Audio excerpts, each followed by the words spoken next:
Penerbangan Nasional Garuda Indonesia merayakan ulang tahun yang ke-76 pada Minggu 26 Januari 2025 di Gate 5 Bandara Sultan Hasanuddin Makassar. Ini sebagai pencapaian Garuda Indonesia yang pertama kali terbang pada tahun 1949 dan saat ini telah melayani 37 destinasi domestik serta 14 destinasi internasional yang menghubungkan berbagai wilayah di Indonesia dan di dunia. Garuda Indonesia juga telah bergabung dengan SkyTeam yang merupakan aliansi maskapai penerbangan utama yang ada di dunia selain Star Alliance dan Oneworld. Pada tahun 2023 lalu, aliansi SkyTeam mencatatkan 437 juta penumpang tahunan dengan 19 maskapai penerbangan aktif di 5 benua. Perayaan HUT Garuda Indonesia yang ke-76 ini mengusung tema Years of Resilience, Elevating the Nation. Acara tersebut dihadiri oleh pimpinan dari instansi pemerintah, seperti pemerintah Kota Makassar, serta perwakilan dari berbagai perusahaan dan mitra travel umroh.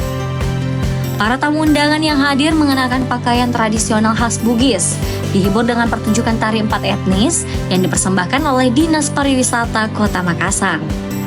Tari-tarian yang memukau ini berhasil menarik perhatian seluruh pengunjung karena nuansa budayanya yang kental. General Manager PT Garuda Indonesia Branch Office Makassar, Arne Suryoyudo Sasmita, mengatakan jika kedepannya Garuda Indonesia khususnya yang ada di Makassar akan menambahkan rute untuk beberapa destinasi karena tingginya permintaan. Salah satunya adalah rute Makassar-Bali yang saat ini dilayani 2 kali seminggu. Kedepannya, rute ini akan dijadwalkan setiap hari karena permintaan yang tinggi dari para penumpang. Arne Suryoyudo Sasmita berharap Garuda Indonesia kedepannya dapat mengudara lebih tinggi dan lebih jauh lagi dengan memberikan pelayanan yang terbaik bagi seluruh penumpangnya. Di penghujung acara, para tamu undangan dipersilahkan untuk menjelajahi dan menikmati berbagai hidangan lezat yang disajikan di booth-booth yang tersedia. Tak hanya tamu undangan, para penumpang Garuda Indonesia juga diberi kesempatan untuk mencicipi sajian spesial ini dengan cukup menunjukkan tiket penerbangan mereka.